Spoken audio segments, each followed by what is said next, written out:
YouTube, what the Total War Rome 2 crap is going on? Welcome to the frozen forest of Akink, where I'm going to be running through a online multiplayer battle for you. This is going to be a Seleucids versus Egypt match. I'm playing as the Seleucids, and Seleucids, whatever you want to call them. And my opponent's playing as Egypt, and right now I can only see one unit in his army because it's so heavily forested, which is this light skirmisher cab. But let's take you and show you my army. So up the center I've got 4 levy pikemen backed up by 3 Syrian heavy archers. I've got 4 thorax swords, 2 on each flank, and they're backed up by a royal peltist on each flank. And then I've got 4 Median cav and 1 light cavalry, and you can see my light cavalry is going to make a long run in the woods to try and come around and help me scout out what the Egyptian is no doubt hiding here in this little circle of forest in that area. So I'm expecting that's where the Egyptian army is. Yeah, the levy pikemen are really just a deterrent to keep my archers safe, and also pikemen typically have to be a target for enemy missiles, because if they survive to late game, it's pretty common to see people box up with their pikes as a way to survive as a last-ditch effort.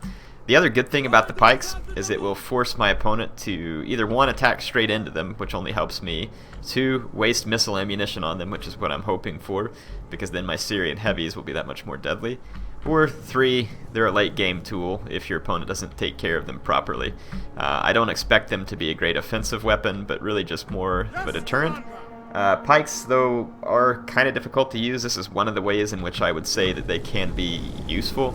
I'm just using them to deny an area in the center of the battlefield and to protect my skirmishers. I'm not expecting any offensive capability from them. The Seleucids are really a fun faction. They got a lot of cool units. Their units are very expensive. These Median cav are a pretty good price. Thorax swords cost more than they're worth. Even levy pikes, once they got their cost increase a while back, are kind of questionable. Royal peltists are definitely a great unit, very good unit. But again, they're relatively easily killed for their high price. They can get you a lot of bang for your buck, as you all saw earlier this week in that city battle. But you just have to be careful with them. Anyway, yeah, we can see a little bit more Egyptian army. There's another horse skirmisher now visible, and my light cavalry is back here in the woods doing some scouting. And we'll see if they run onto anything. Yep, there's an Egyptian cavalry coming out to play. Yeah, that's an Egyptian cav, I believe. It is. So my guys are a little bit tired from having run across the snow-covered map, but this is going to help me lure this Egyptian cav away from the front, so that's good. The Egyptian cav costs more than my light cav, and it ought to be a good way for me to kind of get it out and away from the battle.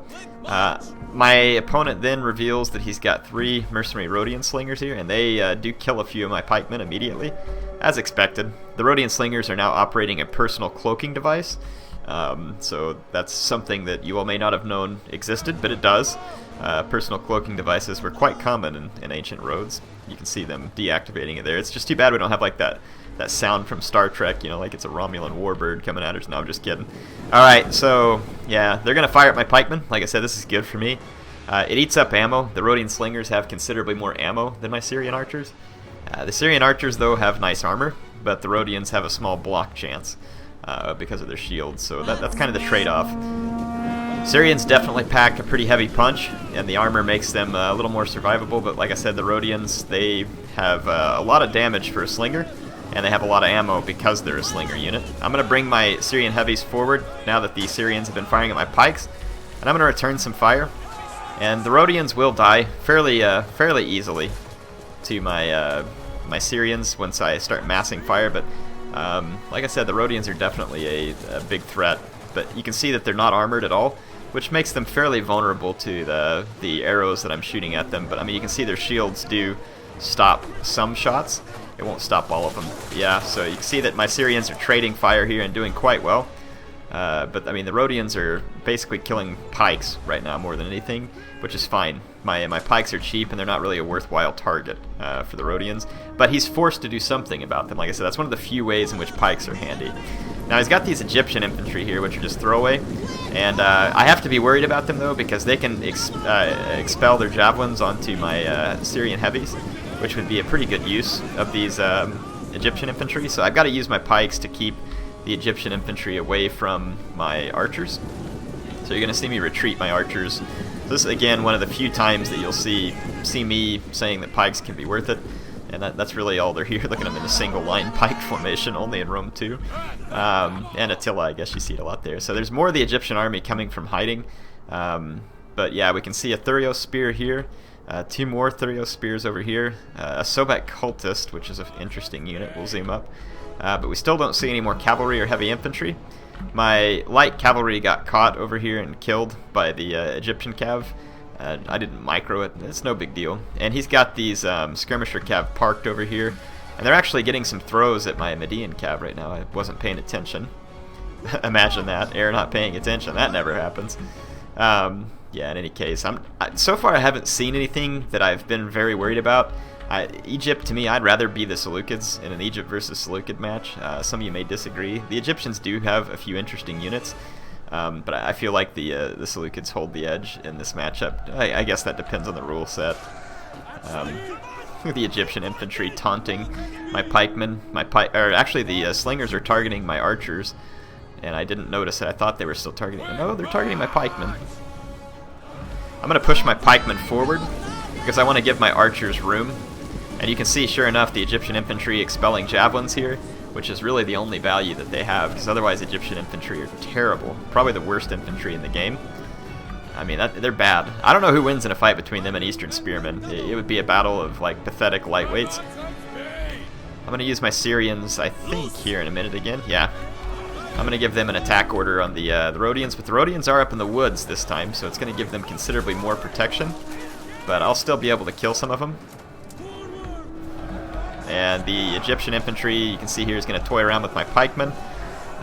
They won't do so well there. Over here, I decided to go ahead and charge in. I'm going to bring my thorax swords against his own. All I had to do was just make sure he didn't have any Galatian royal guard. And this flank, I used my Median cav to kind of feint in here and see what he had. He's got 2 more thorax swords on that flank. My opponent is making some moves to my flank with this cavalry, but the cavalry he has on my flank is not a very big worry, and I'm kind of holding my royal peltist in reserve on both flanks to help fend off cavalry. And there goes the Egyptian infantry. I smashed it with Median cav, and I'm going to push on towards the woods with my pikemen, just to get rid of his Egyptian infantry. I've got the charge. My thorax swords are decisively winning this fight against the Thurio spears and his own thorax swords. Here comes the Sobek cultist. They're going to try and get around my flank. This is potentially dangerous because they are a fear unit, and they'll also be getting around my flank. So I need to move quickly to extinguish this unit of Sobek cultist, so that it's not able to affect the battle in any meaningful way. My royal peltist general ready to move in here. And again, on this fight, the thorax swords come out and then feint away from my pikes, but they start to move to the flank where I've got another thorax sword ready to meet them. So right now, the Egyptian's not really doing anything around my flank that's of any huge concern to me. The Sobek cultists are out here, but he's failed to give an attack order here onto the back of my men. And then over here, my royal peltists are going to come in here and just absolutely maim these Egyptian infantry. This is like a lion fighting a baby cuddly lamb in terms of matchup. So yeah, my royal peltists there are going to annihilate them. Oh, here's the Sobek cultist. I missed that charge, unfortunately. But you can see all these crocodile covered men got smashed between Median cav, so this is a crocodile sandwich. Yeah. Very nice. Yeah, the Sobek cultists are not really suited to fighting cavalry or much of anything in that. They're really just meant as a fear unit. And back when the fear effects were stronger, I really liked the Sobek cultist unit. It kind of got ruined whenever they nerfed the fear effects quite a bit. This Thurio spear was running away from my royal peltist, but now it's going to be charged by them. And my royal peltist is going to give these guys a beat down on the charge. So they're going to get in here and really let these guys have it. Yeah, they're going to break and... Well, actually, I think he put them into square, trying to make them last longer. Not a bad plan. My Syrian archers get charged by an Egyptian cavalry, but they are in the woods, and there's also a skirmisher cav that comes in. And because my guys are in the woods and they're armored, they're not winning the fight, but they hold out a very long time here. The Syrian heavies do. They don't have much attack, but like I said, they're just able to hold out there for a while because of the circumstances, which is good. And then the Egyptian cavalry over here is engaging my Medians. My infantry is winning the fight. here my Royal Peltist are chopping through another Thorax Sword, so after their easy kill on the Egyptian infantry, they're going after what's basically another easy kill here. I would say that this is a step up from a small suckling lamb to an angry goat or something, but still, obviously the Royal Peltist, if they're still represented by a lion, that gives you an idea of kind of what that's at. But yeah, it's not going to go well for the Thorax Swords. My opponent has had this unit over here too that he just hasn't activated, which is actually to his detriment. He could have been assisting in this fight where I'm overwhelming some of his troops. Got a nice rear charge here with the Median Cav. It's going to finish off that Thorax Swordsman, and he's going to bring in the second unit, but at this point, you know, it's too late. I'm going to be able to get around his flanks, and I've got another Thorax Sword. Now, he had a Ptolemaic Cav General held in reserve. Here he gets a pretty nice charge into my pikemen, but it's possible my pikes might get their pikes down here and get some kills, but probably not. Yeah, we might get a couple as they retreat. Yeah, actually they get a pretty fair number of kills while they try and retreat. So this pikeman came in handy. They're actually killing 12, 13, 15 Ptolemaic Cav as it retreated. Not bad at all. And then I'm able to kind of hold this Ptolemaic Cav down here with my Thorax Swords. I'm going to take some losses from their charge. But as long as we contain the Ptolemaic Cav, it's good. I think my opponent got the Ptolemaic Cav out a little bit late. My Median Cav were engaged several points in the battle where he might have been able to run some effective rear charges with this unit. The Ptolemaic Cav has very nice attack and pretty decent charge, but he just didn't get it out early enough in the fight. My Syrian heavies were still just barely alive, long enough for me to get these Royal Peltist into the fight. So yeah, they did a good job keeping the Rhodians at bay and then allowing my Royal Peltist to get in here and finish this. So at this point, it's definitely looking like a Seleucid victory. The Egyptian general is one of the last units, and he's over here. He's been tied down by Median Cav. You can see the Ptolemaic Cav trying to pull out of that fight, but my Medians are pursuing him. So yeah, it's not going to be a particularly good fight for the Ptolemaic Cav. Anyway, I hope you all enjoyed that. I think that my Egypt is a pretty weak faction. They're really pretty bad. I'll go through and explain why. The Seleucids are not a whole lot better, but I feel like they're better. Let's go take a look at why here. So just from a tip standpoint, Egypt is a tough faction to make work in multiplayer.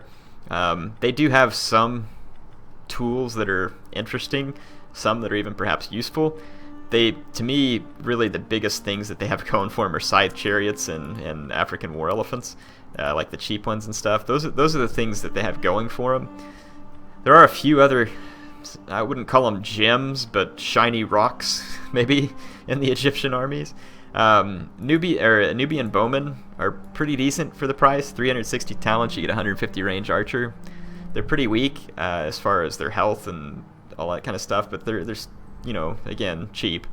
Ptolemaic Cav is strong but expensive, and Egyptian Cav is overpriced for what it does. It should be cheaper, more like Massilian cavalry. It's similar in stats, but it's just, yeah, it's bad. It has a lot lower armor than Citizen Cav, so they are probably, they have a little more health and melee defense, but their armor being lower just makes them very vulnerable.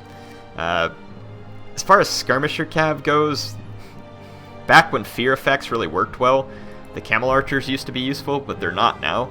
Tarantine Cav are probably the best Skirmisher Cav option you have, but they're expensive. And that's the problem with Egypt, is everything they have is really not all that great for the price. They do have access to Levi Thurio Spears. This is one of those shiny rocks I was telling you about. These guys can toss a lot of javelins, and they're very cheap, so they can be very handy at ridding you of expensive cavalry threats.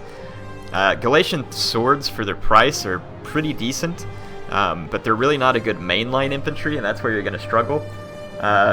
These Galatian Royal Guard are very strong, and they do have Headhunt and Shield Wall, but they are very expensive, even more expensive than an oath sword, so just something to keep in mind. Royal Peltist are also a good unit, but again, both these units, sorry, I'm trying not to sneeze, are too expensive to be a mainline infantry, which basically leaves you with, say, like Thorax Swords, which are quite horrible for the price. The Sobek Cultist, again, the scare effect is cool, but whenever they kind of buffed the morale of all the different units in the game, it really left these guys out. Carrion Axemen are one last somewhat interesting unit. They have a lot of javelins as well, and they're pretty long range the way they can throw them. So this is another potentially useful at ridding yourselves of cav and maybe throwing javelins into the back of more expensive infantry, that type of thing. Kushite shield women are a decent anti-cav unit too because they have cavalry counter tactics. They're not dirt cheap, but they're cheap. So anyway, that's kind of what you have. But I mean, for heavy infantry killing, really your best bet is scythe chariots.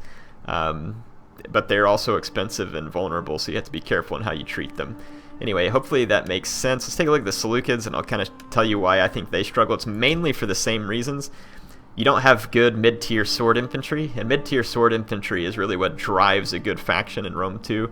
Not entirely, but it's a heavy deciding factor. They do have access to some cheap archers and slingers, and they have Eastern slingers and Eastern Persian light archers, both of which can be very helpful. They have access to Syrian archers, which are quite good. And then they have Hellenic cataphracts, which the Egyptians do not. Hellenic cataphracts are very expensive, but again, as a late game unit, if you don't want chariots or elephants, these guys are very deadly in the late game if you can rid the field of enemy cav. And if you're using archers or thurio spears in conjunction with Median cav, the Seleucids are capable of taking enemy cav off the battlefield. It's just that it's not going to be super easy because there's a lot of factions that have good cav out there, like Heavy Horse, and I mean for only 80 talents more, you can get a Heavy Horse instead of these guys, and a Heavy Horse is a better unit. So I mean that's kind of the challenge you'll face is the Seleucids. Again, they have access to side chariots. Also, one unique thing for the Seleucids is they can actually bring 3 elephant units. No, make it 4. No other faction can do that. And these mercenary Syrian armored elephants are basically the same as the Indian armored elephants. They're just 200 talents cheaper, and they look cool. So another potential use, but again, be careful. Elephants are easily killed. But yeah, that's the Seleucids basically for the same reason. Now, shield bearers could potentially be an interesting unit, but if you look, they do not have the elite spear that the Royal Spartans have, and that's really unfortunate. If they were to give this unit the elite spear, the shield bearer would become a potentially useful unit. It's because the elite spear has 8 armor piercing damage. They have very good melee attack for a hoplite unit. It's really not bad at all. It's just that their weapon damage is terrible. Their charge bonus is good, defense is good, armor is spectacular. But I mean, if they had that elite spear, these guys might actually be a pretty dangerous infantry unit. But anyway, hope you all enjoyed this. HeirofCarthage signing off for now. I will see you back on the battlefields of Total War Rome 2 soon enough.